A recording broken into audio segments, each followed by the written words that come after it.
అభివృద్ధి జరిగితే ఆ ప్రాంతంలో భూములకు విలువ ఉంటుంది. ఇరిగేషన్ వస్తే ఆ ప్రాంతంలో ఆ భూమికి విలువ పెరుగుతుంది.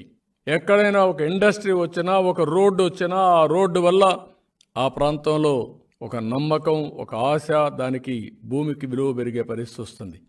ఒకప్పుడు ఇక్కడుండే రైతాంగం 1 ఎకరా అమ్మి హైదరాబాద్లో 4 ఎకరాలు 5 ఎకరాలు కొనేవారు. ఇప్పుడు హైదరాబాద్లో 1 ఎకరా అమ్మితే ఇక్కడ 100 ఎకరాలు కొనే పరిస్థితికి వచ్చారు. ఎవరు కారణం దీనికి?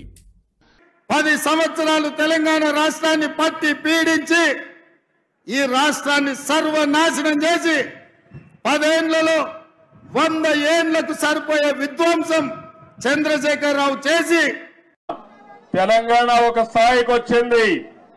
దేశంలోనే మీరు ఒక్కసారి ఆలోచిస్తే హైయెస్ట్ పర్ క్యాపిటా ఇన్కమ్ ఉండే రాష్ట్రం తెలంగాణ రాష్ట్రం. పెద్ద రాష్ట్రాల్లో 3,08,732 రూపాయలు తలసరి ఆదాయం గుజరాత్ కంటే ఎక్కువైంది, మహారాష్ట్ర కంటే ఎక్కువైంది, కర్ణాటక కంటే ఎక్కువయ్యే పరిస్థితి వచ్చింది.